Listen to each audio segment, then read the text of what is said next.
Are you kidding me? A Pentagon official arrested like a common criminal? The cops thought they had the upper hand. But little did they know, they had just made the biggest mistake of their careers. When the truth came out, the entire courtroom was left in shock. What really happened that night? And how did it spiral into a legal battle that no one saw coming? Stick around, because this story is about to get wild. And if you love stories that expose the truth and shake the system, hit that subscribe button so you never miss out. Althea Patrice Johnson had always seen Washington, D.C. as a place of contradictions. A city built on ideals of freedom and democracy, yet filled with political maneuvering and the silent hum of power. As a senior policy advisor at the Pentagon, Althea walked a tightrope. On one side, a desire to serve her country, and on the other, the knowledge that her every step might be scrutinized more than most, simply because of the color of her skin. Yet, she had persevered. Over the years, she built a reputation as a diligent, forward-thinking strategist, someone who had the ear of some of the nation's most prominent defense officials. At 36 years old, with a quiet confidence that belied the seriousness of her position, Althea would often leave her office at the Pentagon well after the corridors had emptied of the day's foot traffic. On one such evening in early autumn, she found herself driving to a late dinner with a longtime friend, an Army colonel she had known since her ROTC days at Howard University. The plan was to meet at a small bistro in Arlington. The night was crisp, the moon bright, and traffic minimal. Althea drove a sensible sedan, an unassuming hybrid Ford Fusion. Despite her rank and the substantial salary that came with it, she preferred keeping a low profile. No flashy sports car, no tinted windows, nothing to project any sense of self-importance. After all, her mother had raised her to be humble, to remember her roots. Each mile she passed, she thought of her mother's proud face at her doctoral graduation, how her mom had told her that she would make a difference, not just in the armed services, but in the entire nation. That evening, Althea was replaying a crucial meeting in her head. She had presented a strategic plan for improving cybersecurity measures across several military branches. The top brass had seemed impressed, especially since her proposals could potentially save millions in defense spending. She was excited to refine the plan before the next meeting with Secretary Lloyd J. Austin III, a man she admired greatly for breaking barriers as the first black Secretary of Defense. She took pride in their shared heritage and found inspiration in his unwavering commitment to integrity. As she merged onto Jefferson Davis Highway, the lights of the city formed a halo in her rear-view mirror. She was about 10 minutes from the bistro when she noticed a flicker of police sirens behind her. Confused, Althea quickly checked her speedometer. She was well within the speed limit. She used her turn signal, changed lanes, and slowed down, expecting the cruiser to rush past in pursuit of some emergency. But it didn't. Instead, the patrol car matched her speed, and she realized she was a target. Althea's heart thumped, and a thread of anxiety unraveled in her stomach. She had no reason to fear law enforcement, yet past experiences reminded her of how things could go wrong, how misunderstandings could escalate. She indicated change lanes, but what happened next would soon become the moment that no one expected. Althea carefully pulled over onto the shoulder again, watching in the side mirror as two officers emerged from the cruiser. Their silhouettes, long and stretched by the headlights, moved toward her. For a moment, she wondered if she had forgotten to renew her tags, or if a tail light was out. She couldn't recall any mechanical issues with her car, though she always kept it in pristine condition. She rolled down her window and placed both hands visibly on the steering wheel. Her professional experience, along with her mother's caution, taught her to be extra careful. The first officer reached her driver's side window. He was tall, imposing, with a badge that read, Officer Denton. A second officer, a shorter man with a shaved head and a scruffy beard named Officer Pratt, hovered near the trunk of the sedan, flashlight scanning the license plate. "Good evening, officer," Althea said, her voice calm and respectful. She had spent years perfecting that polite, measured tone, the one that assured people she was no threat. "License and registration," Officer Denton said, his voice curt. His gaze was hidden behind dark aviator sunglasses, even at night. "Yes, sir," Althea replied. She retrieved her documents from her purse and the glove compartment, handing them over smoothly as one might in a standard traffic stop. The officer took the documents but continued staring at her. The silence stretched, taut as a violin string. Althea's instincts told her something was off. Normally, an officer would explain the reason for the stop or at least run the details quickly. Instead, Denton just kept looking at her as though sizing her up. "Step out of the car," he finally said, his voice low. Althea's heart quickened. "Is there a problem, officer?" she asked, maintaining her composure. "We'll see," he replied, taking a half step back and resting a hand on his holster. Fear and confusion spun in Althea's mind. She thought about the next day's meeting at the Pentagon, how everything she'd worked for could become overshadowed by this moment. But she complied, carefully unfastening her seatbelt and stepping out of the car. She told herself that she was not only a private citizen, but also one of the highest level security clearance officials in the country. She had done nothing wrong. This would be cleared up quickly. She had no idea that this routine traffic stop would be the catalyst for a cataclysmic chain of events, one that would shake the foundations of her life, lead to an explosive courtroom confrontation, and ultimately rattle the corridors of power she had walked daily for years. Althea stood on the roadside, the chill of the night making her shiver more from adrenaline than cold. The steady whoosh of passing cars on the highway underscored her sense of vulnerability. Officer Denton handed her license to Officer Pratt, who retreated to the patrol car to run her information. "Hands on the hood," Denton instructed, nodding toward Althea's car. She froze, swallowing her disbelief. She was a law-abiding citizen, not some fugitive. There was no reasonable suspicion for this level of aggression, she thought. Nonetheless, one night in custody, even if it came to that, would be infinitely better than risking her safety by resisting. She carefully placed her palms on the hood. Officer Denton began a perfunctory pat-down, his manner more forceful than necessary at times. His touch skirted the edge of discomfort, but Althea gritted her teeth. She had to maintain composure, just as she had when presenting complex defense strategies to impatient generals. Showing fear or anger could escalate the situation. Meanwhile, Officer Pratt was behind them, his radio crackling with garbled messages. Althea caught faint snippets. No prior record, invalid license, and no outstanding. Her mind whirled. There was nothing to find. They were going to let her go, right? Denton finished his search and let Althea stand upright. Althea looked at Pratt questioningly.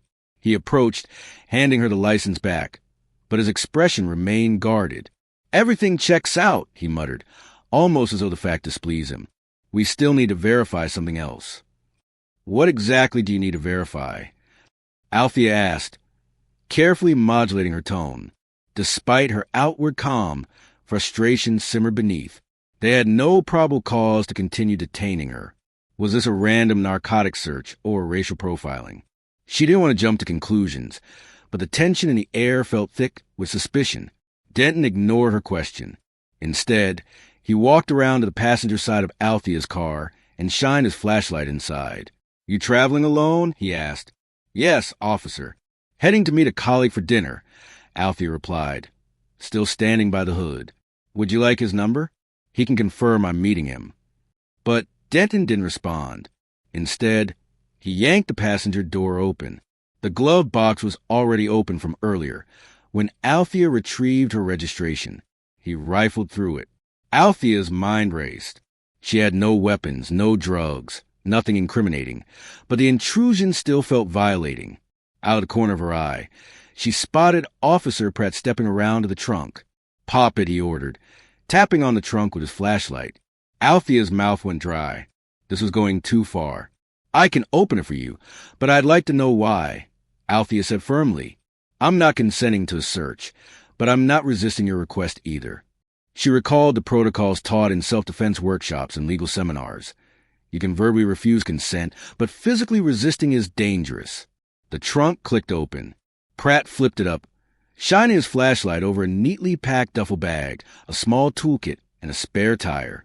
He rummaged through the bag, revealing a few personal items: a pair of gym shoes, sweatpants, a water bottle, and a worn copy of Duty, Memoirs of Secretary at War by Robert M. Gates. Ironically, a book about a former Secretary of Defense. Denton moved back to stand near Althea. Her mind spun. This was reminiscent of stories she'd heard from friends. Racial profiling. Humiliating car searches without cause, especially at night.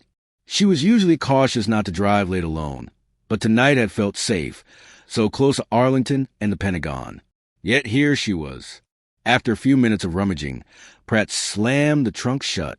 "It's clean," he said almost grudgingly. Denton's expression hardened, as though Althea's innocence offended him. "Ma'am, do you know why we stopped you?" he asked, finally offering some semblance of an explanation. Althea inhaled. "No, officer. I wasn't speeding, and my tags are up to date. Is there a malfunction with my taillight?" Denton hesitated. "We received a call about a suspicious vehicle in this area. Your car matched the description." Althea almost laughed at the absurdity. A suspicious vehicle? A silver Ford Fusion? That could describe half of the mid-sized sedans on the road. She decided not to argue. "Well, you confirm my details. May I retrieve my belongings from the car?" she asked, nodding toward her purse, still resting on the driver's seat. Denton seemed annoyed but grunted in assent. Althea walked around, took her purse, and quietly slipped her driver's license back into her wallet. As she turned, Officer Pratt's radio crackled again. A new voice came through, urgent but unintelligible at first. He stepped away to respond. Something about his stance changed. He pivoted sharply, eyes narrowing at Althea. "Dispatch wants us to bring you in," he said flatly. "Bring me in?" Althea echoed, stunned. "On what grounds?" She felt her throat tighten. Before she could process what was happening, Officer Denton moved with sudden decisiveness. He grabbed her arm, twisted it behind her back, and snapped a pair of cuffs around her wrists. Pain shot her shoulder, and she gasped, tears of shock filling her eyes. But she forced them back. This was unreal. "You're under arrest," Pratt intoned. Ignoring her questions, the details they gave were vague at best. Something about being linked to a reported incident in the same vicinity earlier that night. Althea wanted to protest, to invoke her rights, to shout that she was a Pentagon official, but she held back. Experience told her that declarations of importance rarely helped, especially in the heat of a tense moment. Her dignity demanded that she remain calm. There would be a time and place to reveal her position and have the entire charade dismantled. Right now, she just needed to ensure her physical safety. As the officers guided her into the back of the squad car, Althea felt her world tilt. She thought of her mother again, of all the times she'd warned her about encounters with law enforcement. She thought of her father, a veteran who had instilled in her a love for the military. She thought of the countless hours she'd invested in her career, building trust in a defense community that wasn't always inclusive. And now she was the one in cuffs. The hush of the road behind her gave way to the hum of the cruiser's engine. Lights flared red and blue, dancing across her reflection in the window. She swallowed hard, a sense of foreboding creeping in. The night had taken a turn she never saw coming. The interior of the police station was a sterile labyrinth of fluorescent lights and echoing footsteps. Althea's heart pounded, the metal cuffs biting into her wrists, a constant reminder of her predicament. She had spoken up as politely as she could during the ride, asking why she was being taken in, but the officers only mumbled about protocol, deferring her questions with cold silence. Upon arrival, she was led through booking. A camera flashed for her mugshot, a humiliating moment that seemed to last an eternity. Althea kept her chin up, trying to cling to her dignity. They took her fingerprints next, and she complied, the black ink smudging her fingertips. She caught the curious stares of a few station staff, who seemed puzzled by her expensive suit jacket and measured demeanor. She didn't look like a typical arrestee, yet no one stepped in. Protocol marched forward like an indifferent machine. After being searched yet again, this time by a female officer who treated her with the same suspicion, Althea was escorted down a narrow corridor. The gray cinder block walls pressed in, intensifying her claustrophobia. She was placed in a small holding cell, its metal benches bolted to the floor. The only window was a reinforced glass slit in the door. She tried to collect her thoughts. Her phone had been confiscated, and she needed to make a call, but the officers had told her to wait. Althea felt her frustration growing. Every minute wasted here jeopardized her reputation and complicated her responsibilities at the Pentagon. Tomorrow morning, she was scheduled to finalize the cybersecurity proposal with senior staff. Her presence was critical, and if word spread about her arrest, the ramifications could be disastrous for her career and her personal life. A distant clang signaled someone approaching. A short, balding officer opened the cell door. "Time for your statement," he said curtly, stepping aside. Althea followed, escorted into a cramped interrogation room with one flickering overhead light. Officer Denton was seated at a table, leaning back in his chair like he owned the place. Officer Pratt hovered near the door. Another man, in a wrinkled suit, sat across from Denton. He looked disheveled, as though roused from his bed. Althea guessed he was a detective on the midnight shift. The detective motioned for Althea to sit opposite him. "Detective Rowland," he said, flipping open a notepad. "You are Miss Johnson, correct?"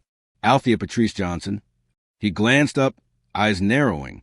"Says here you live in D.C. and hold a position in government service. Care to elaborate?" Althea considered her words. Revealing too much might complicate matters, but withholding information might prolong her detention.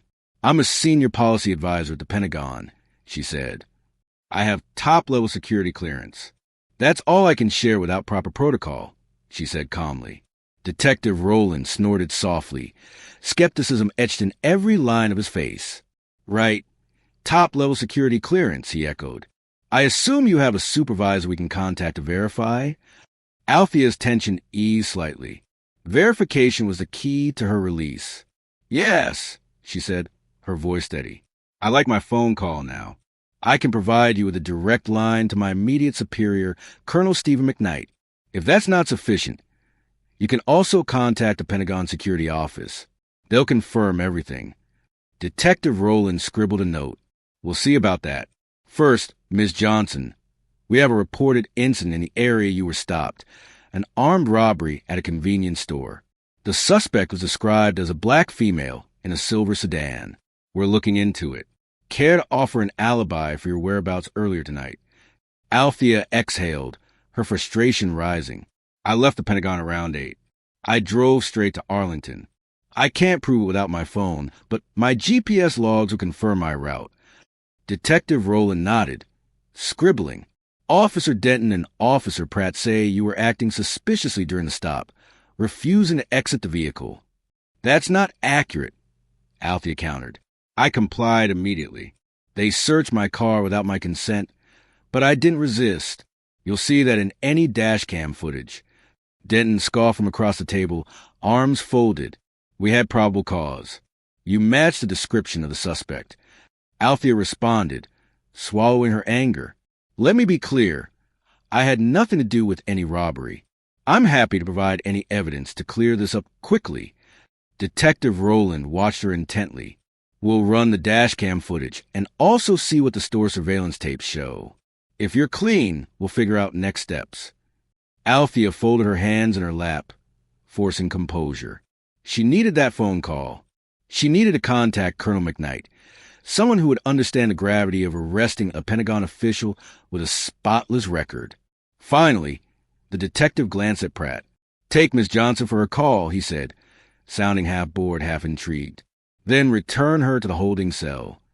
Officer Pratt led Althea down another corridor. She was handed an old rotary phone, placed on a small metal shelf. Pratt hovered close by, not bothering to give her any privacy. Althea punched in the direct line to Colonel McKnight, praying he would pick up on the third ring. A groggy voice answered. He had likely just settled in for the evening. "Colonel McKnight speaking," he said, clearly puzzled by the late-night call.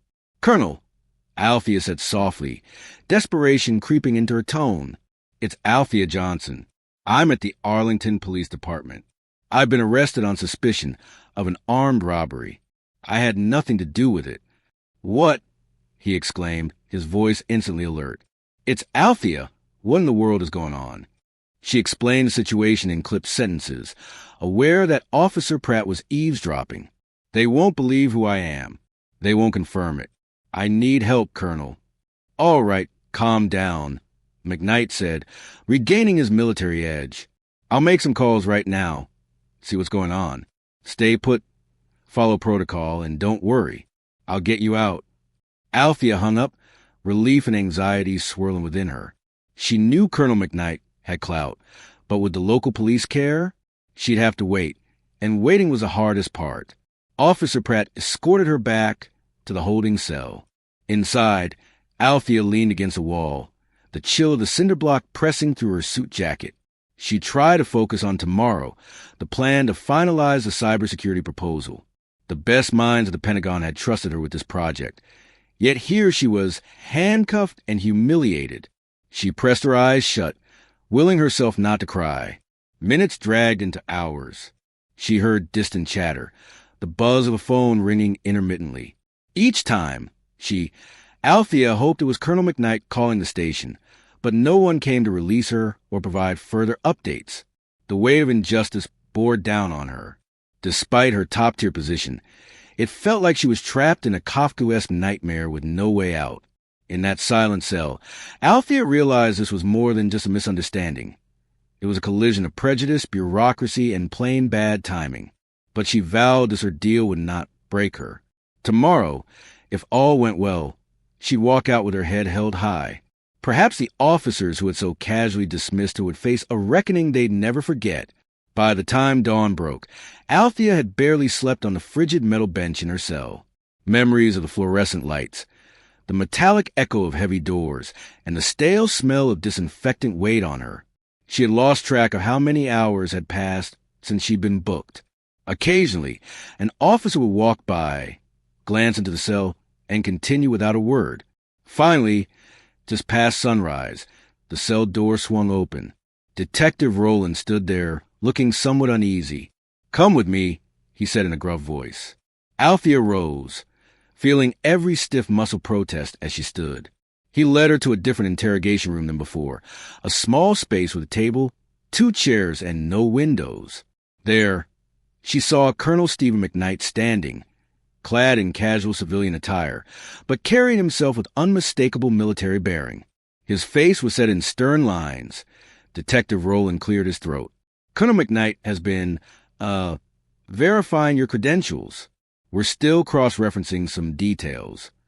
McKnight's eyes flicked to Althea, scanning her for any sign of injury. "Althea, are you okay?" he asked quietly. She nodded, though she felt anything but okay. Detective Rowland began turning to McKnight. "I provided multiple confirmations of Miss Johnson's identity and her position at the Pentagon. Her clearance level is TS/SCI, and I confirmed that she was present at the Pentagon until about 8 p.m. last night. The logs from the main entrance and the guard stations also confirm her exit time." Rowland scratched his head. "Yes, Colonel, but we have a suspect matching her description in an armed robbery case. We can't just release her until..."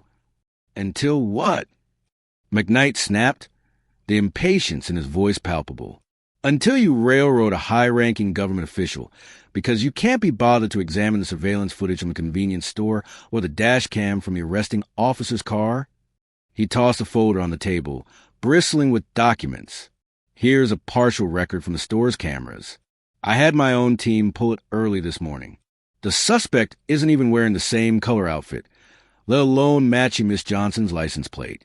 You can see it's a different make and model of car entirely."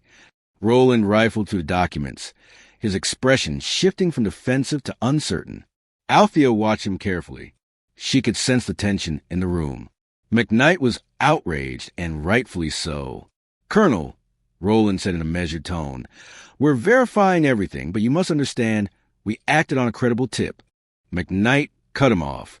"A tip? More like a lazy assumption." He steadied himself, then added, "There's more going on here than meets the eye. I'm sure Miss Johnson will be fully exonerated once the evidence is properly reviewed." Althea finally spoke up, her voice surprisingly firm. "How long until I'm officially released?" Rowland gave her a tight-lipped look. "We've asked the store owner to come in for a positive ID. If that doesn't match, we'll proceed with releasing you. But we have procedures to follow." "Procedures?" McKnight echoed, bitterness creeping into his tone. "Fine, we'll wait. But mark my words, I'll be filing formal complaints against the officers who made this arrest without sufficient cause." A knock on the door interrupted them. Officer Pratt peeked in, his face unreadable. "Detective," "The store owner's here," Roland said. Althea nodded, and she and McKnight were led to another, slightly larger room with a one-way mirror. Inside, the store owner, a gaunt man with a tired face, shifted nervously in a chair. Detective Roland motioned for Althea to step into view. The store owner eyed her, confusion etched on his face. That's not her," he said, glancing from Althea to Roland. "The woman who robbed my store had different hair, for one. She had braids, and she was shorter, heavier. She definitely wasn't wearing a business suit." Relief flooded through Althea, and she felt the tension in her shoulders loosen. Roland coughed, looking visibly uncomfortable. "You're absolutely sure?" he asked, as though still hoping for a different answer. "Positive," the store owner said, leaning forward. "I don't know how she got picked up, but that's not the woman who pulled a gun on me." Silence settled over the room. Colonel McKnight exhaled sharply, relief mingling with righteous anger. Althea looked at Roland, waiting for him to say something, anything.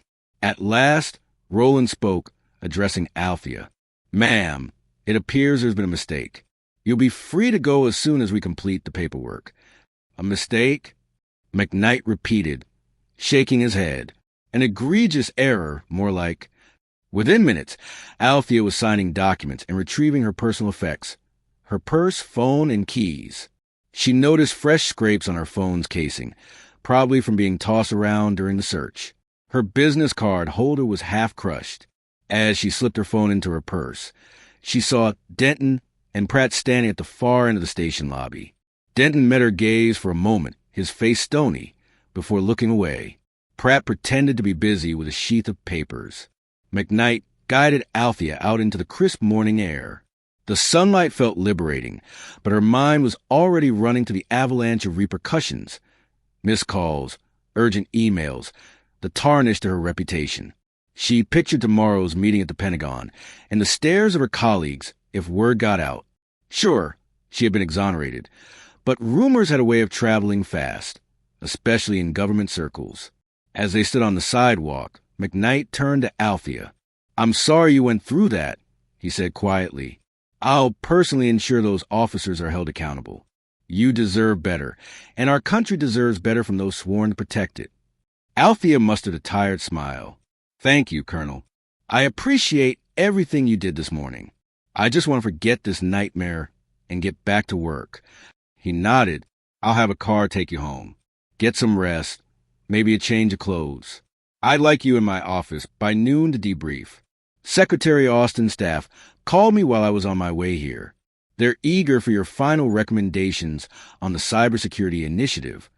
Althea blinked, trying to shift from the trauma of the last 12 hours back into the world of high-stakes defense strategy. "I'll be there," she said, determination flickering in her tired eyes. They parted ways, and as Althea slid into the back seat of a government-issued sedan, a swirl of emotions churned in her chest. Relief, rage, gratitude, exhaustion. She gazed out the window at the passing city streets, wondering how long it would take for her life to return to normal, and if normal was still an option. Little did she know, her ordeal was only the first salvo in a battle that would escalate once she set foot in the courtroom. The days leading up to the pre-trial hearing spun into a blur of depositions, legal consults, an unexpected surge of media attention.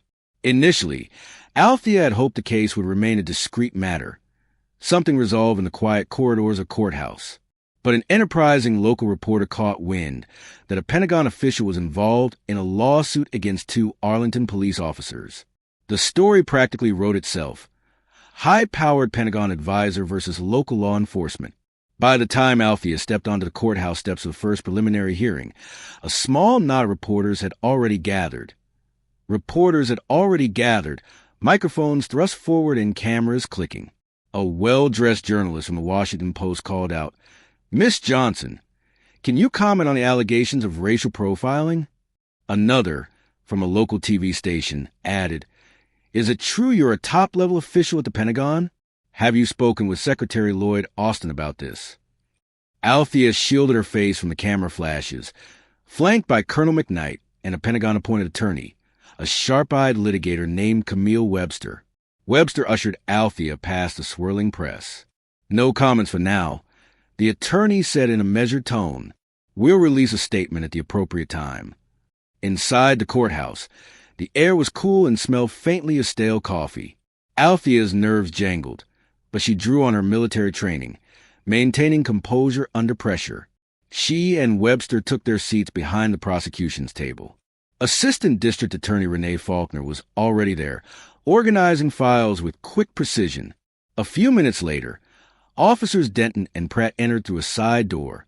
Denton's stern glare met Althea's for a fleeting second before he looked away.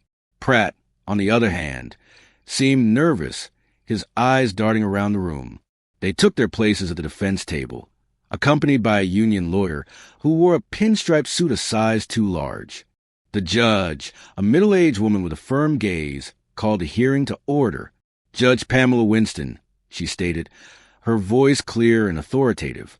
She read the charges aloud: unlawful search and seizure, false arrest, violation of civil rights. The list felt surreal to Althea, hearing it stated so formally. Ida Faulkner introduced the prosecution's stance. "Your Honor, the evidence strongly suggests that Ms. Johnson was stopped without reasonable cause, searched in violation of her Fourth Amendment rights, and detained under false pretenses, an incident primarily driven by racial bias. We aim to prove that these officers acted beyond the scope of their legal authority, causing undue harm to Ms. Johnson's reputation and well-being." The defense attorney objected, citing that the officers had received a tip about a robbery suspect and that, in the heat of the moment, they acted with probable cause. He insisted that the officers had no intention of discrimination and that any irregularities were procedural missteps, not malicious. Judge Winston listened intently, occasionally adjusting her thin reading glasses. After the opening statements, she paused, tapping a pencil on her bench. "I want the preliminary evidence submitted to my chambers by the end of the week. Miss Johnson, you'll need to give an official deposition under oath. Officers Denton and Pratt, the same applies to you. We'll reconvene once I've reviewed the evidence." The gavel came down softly, signaling the end of the day's proceedings. The tension in the room lingered, a tangible presence that clung to the walls. As Althea stood to leave, Denton and Pratt brushed past her. Denton's jaw was set, his gaze locked straight ahead. Pratt looked like he wanted to say something, but instead averted his eyes. Outside, the media swarm was even larger. It appeared local news stations had gotten wind of the hearing and arrived en masse.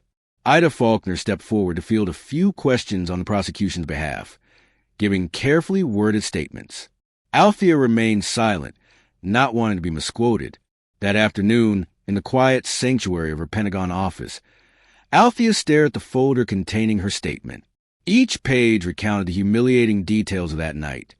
The confusion, the fear, the handcuffs biting into her wrists. She was no stranger to high-press situations, but those were usually strategic, like negotiating defense budgets or planning security protocols. This, however, was personal, an assault on her dignity and identity. 2 weeks later, the trial began in earnest. Each morning, Althea arrived at the courthouse wearing tailored suits that projected confidence, even as anxiety roiled beneath her. Althea maintained a calm exterior as she walked through the hallways, which were filled with hushed conversations, press badges, and the occasional protester or supporter, people who had latched onto her as a symbol of broader social tensions. On the first day of formal testimonies, Althea took the stand. The courtroom was packed, with a row of cameras stationed at the back. Filming was restricted to certain segments per the judge's orders. Judge Winston presided from her bench with quiet authority, reminding everyone to maintain decorum. Ada Faulkner approached the witness stand. "Miss Johnson, could you please recount in your own words what happened on the night of your arrest?" Faulkner asked. Althea inhaled deeply, her palms damp against the wooden rail. She began at the beginning, leaving the Pentagon, spotting the police lights in her rear-view mirror, being ordered out of the car, searched, and ultimately arrested. Each detail, how Denton's hand had tightened on her arm, the silent intimidation from Pratt, she recounted with measured clarity. The courtroom fell silent, every ear attuned to her voice. When Faulkner asked Althea to describe her emotional state, Althea looked directly at the jury. "I was terrified," she said, her voice catching for the first time. "I knew I was innocent. But I also knew how quickly situations like these can escalate, especially when you're a black woman dealing with officers who've already made up their minds. A few jurors shifted uncomfortably. Others nodded almost imperceptibly. Then came the defense attorney's cross-examination. He was slick and confident, with a perpetual sneer. "Miss Johnson, you claim you were cooperative, but isn't it true you hesitated when the officers asked you to exit the vehicle?" Althea's chest tightened, but she kept her voice calm. "I hesitated only because I was confused. It was a surprising demand, but I complied. The dash cam footage will show that. And yet, you accuse the officers of racial profiling?" He raised an eyebrow. "Isn't it possible they were simply responding to a tip and following standard procedure?" "I don't doubt the initial stop was related to a tip," Althea said steadily, "but the manner in which I was treated, searched without consent, arrested despite no concrete evidence, points to bias and a disregard for my rights." The attorney pressed further, asking about her job, implying that perhaps she had used her Pentagon credentials to manipulate the situation. Althea rebutted firmly, clarifying that she mentioned her position only after repeated attempts to assert her innocence had fallen on deaf ears. Once her testimony concluded, Althea stepped down, her heart hammering. She could see the intensity on the faces of the jury and the public gallery. Her story was a potent reminder that no status or title guarantees fair treatment, a truth that resonated far beyond the walls of that courtroom. Over the next few days, more witnesses took the stand. A forensic expert testified about the dashcam footage, explaining how it showed Althea calmly exiting her vehicle, contradicting the officer's narrative that she had resisted. Internal affairs investigators presented their findings on the officer's records.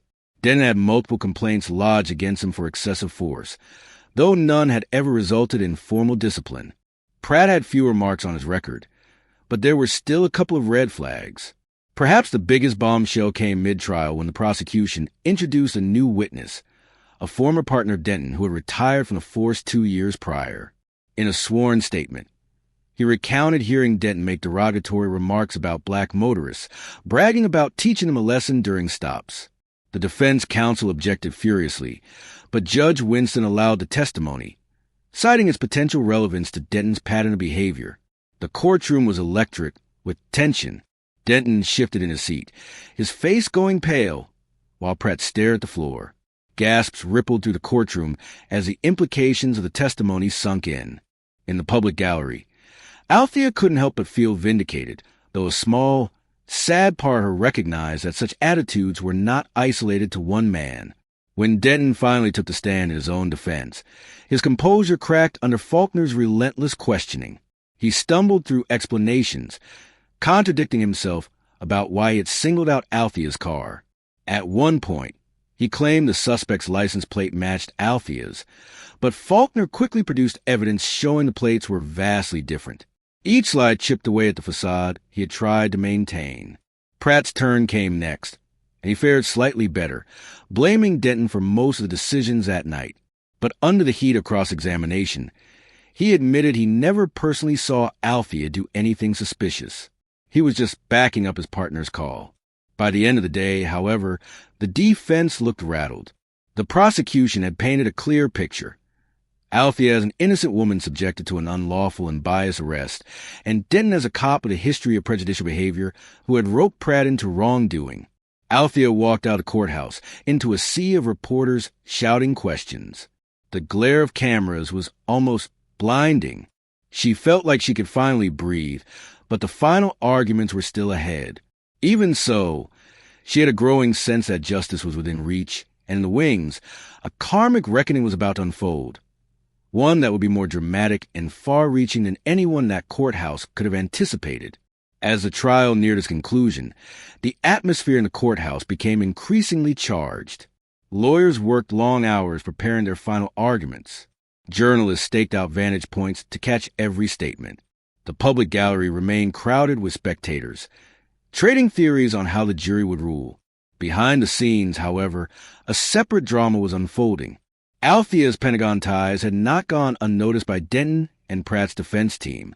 Rumors swirled that they were digging into Althea's background, searching for any perceived misstep they could exploit. Financial records, security clearances, even personal social media posts. One evening, as Althea left the courthouse with Camille Webster, her Pentagon-appointed attorney, a man in a cheap suit approached, thrusting a folder at them. "Miss Johnson might want to look at this," he muttered before either could refuse. He slipped away, disappearing into the crowd. Althea opened the folder in the relative quiet of her car. Inside were photocopies of internal Pentagon memos. Nothing classified, but sensitive strategic notes that shouldn't be out in public. A note scrawled in the margin read, "We can make sure these end up in the news if you don't drop the case." Her stomach lurched. Someone was trying to blackmail her, threatening to leak Pentagon documents to discredit her. She showed the file to Webster, who turned pale with anger. "This is a blatant attempt at intimidation," Webster said, seething. "We should immediately inform the judge and the district attorney." But Althea hesitated, worry gnawing at her.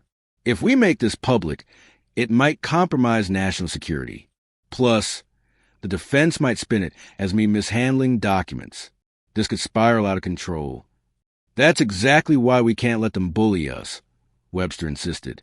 "We have to be transparent with the court. Let the judge decide how to handle it."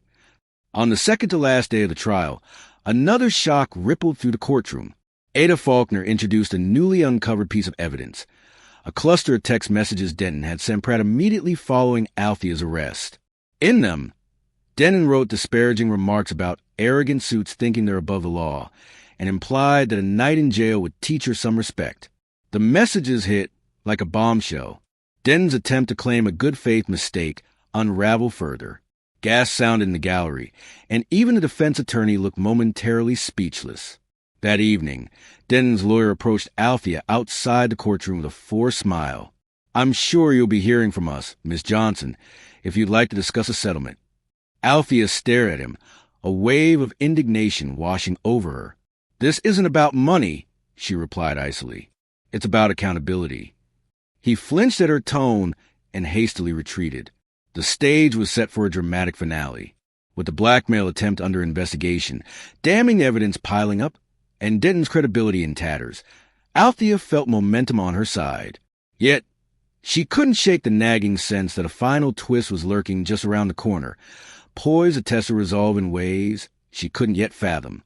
The morning of closing arguments arrived, accompanied by a crisp autumn chill in the air.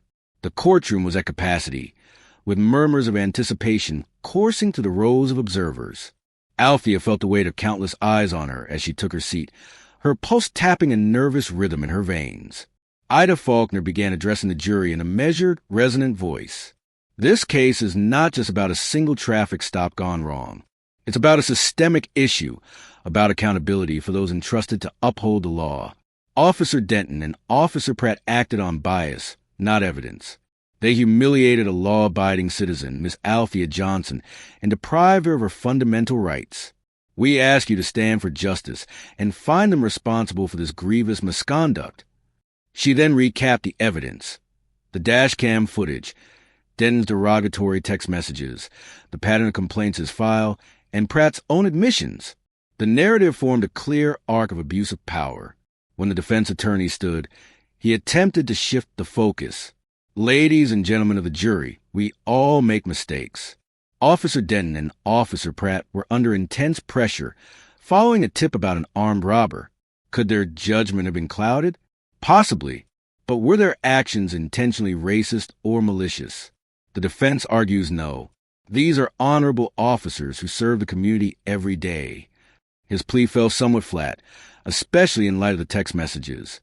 The lawyer's voice lacked the earlier confidence, as though he too sensed the tides had turned. After both sides rested, Judge Winston gave her instructions to the jury. Althea watched them file out, her heart pounding. A hush fell over the courtroom, broken only by shifting chairs and whispered conversations. The wait for the verdict spanned several hours. Althea paced the hallway, occasionally peeking into the milling crowd. Denton and Pratt sat in a corner with their lawyer, expressions grim. No one made eye contact. Finally, the BFF's voice called everyone back in. The jury foreman, an older man with thoughtful eyes, stood to deliver the verdict. "We, the jury, find Officer Tom Denton and Officer Mark Pratt liable for unlawful detention, breach of civil rights, and racial profiling. We recommend punitive measures in accordance with the law." A collective exhale swept the room. Althea felt tears well up, tears of relief, vindication, and a strange ache for the system that had allowed this to happen in the first place. The judge banged her gavel, calling for order.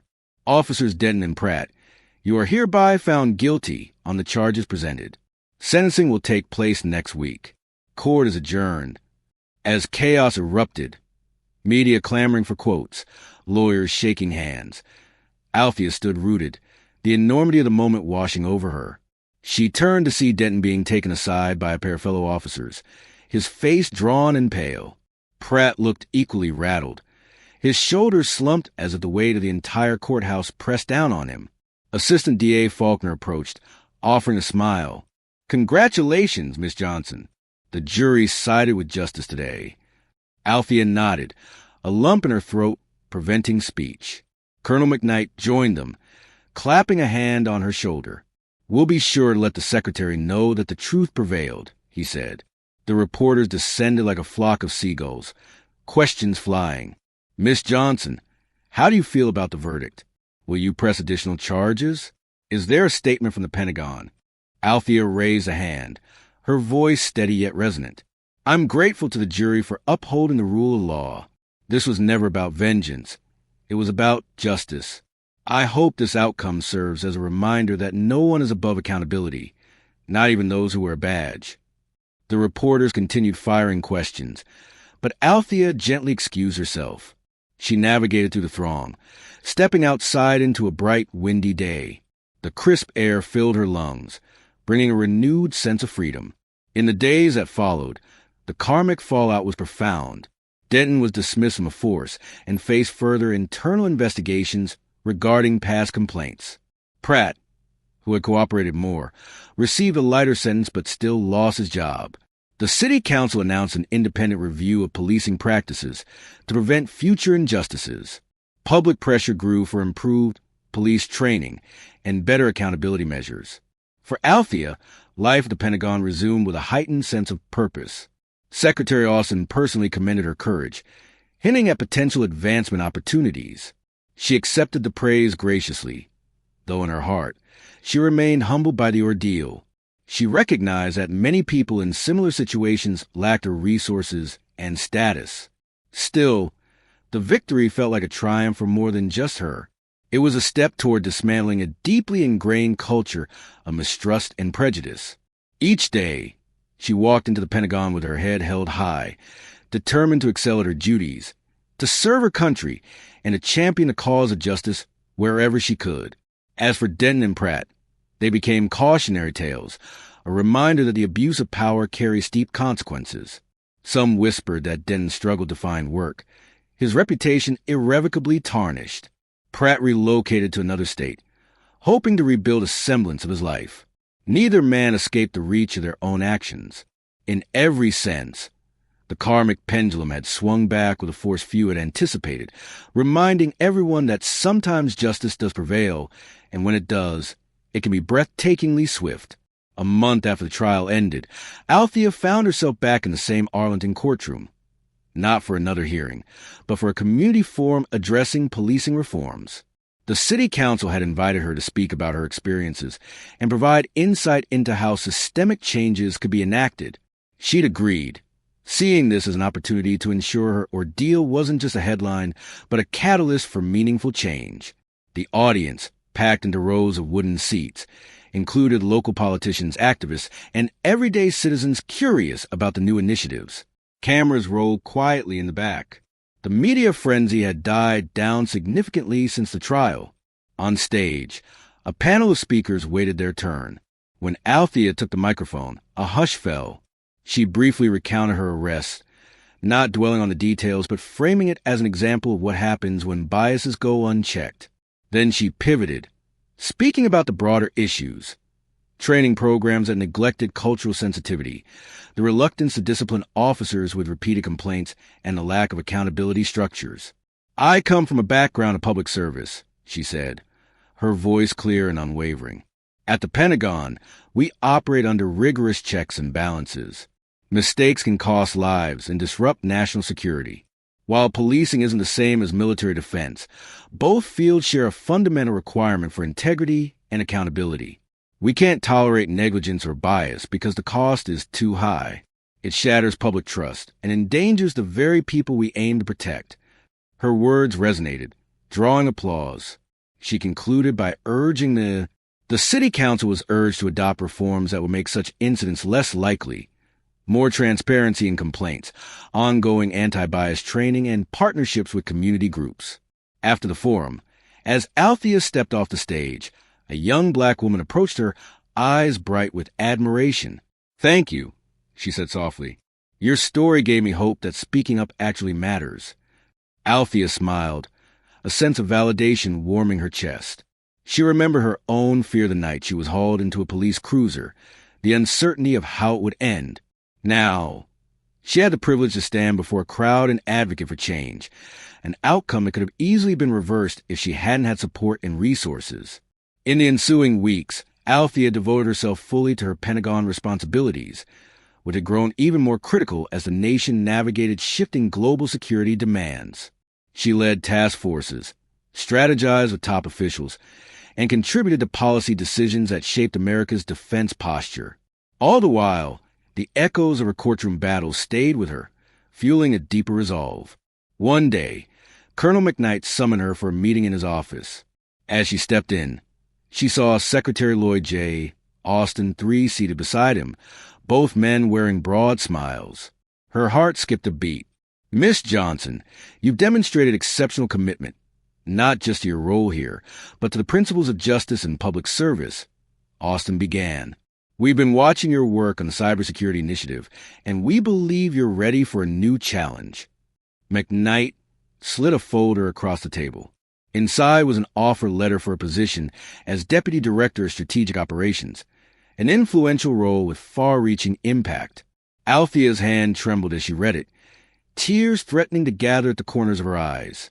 She glanced up. I don't know what to say." "I'm honored, sir." "You've earned it," Austin said. "We need leaders who not only excel technically, but also stand firm on ethical ground. Your perseverance in the face of adversity embodies the values this nation strives to uphold." Althea nodded, her voice thick with emotion. "Thank you. I accept." That evening, after sharing the news with her mother over a jubilant phone call, Althea sat alone in her living room, reflecting on the journey. The traffic stop that once felt like a nightmare had become a crucible, forging her into a stronger version of herself. One unafraid to confront injustice no matter the personal cost. She looked out at the Washington skyline, the silhouette of the Pentagon visible under the moonlit sky. Tomorrow promised new responsibilities and new pressures, but she felt ready, because through the darkest moments, she discovered an unbreakable truth. Real power isn't about titles or uniforms. It's about the courage to do what's right, even when the system fights back. And that was the kind of power Althea Johnson would carry with her, from the corridors of Pentagon to any place justice needed a champion. And so concludes a remarkable journey of Althea Johnson, a high-ranking Pentagon official whose integrity was tested in the unlikeliest of circumstances. From a harrowing wrongful arrest to a dramatic courtroom showdown, Althea emerged not merely vindicated, but emboldened to fight for principles she holds dear. Justice prevailed, karma struck hard, and the shock waves reached far beyond the courthouse, prompting systemic changes in local law enforcement. Althea's relentless pursuit of the truth transformed her from victim to victor, proving that sometimes our darkest trials become the crucible for our greatest strength. If you found inspiration in Althea's story, be sure to give this video a thumbs up, share it with friends who need a dose of courage, and subscribe to our channel for more riveting tales. Your support helps us bring powerful stories to life, stories that remind us justice can triumph when we stand up for what's right.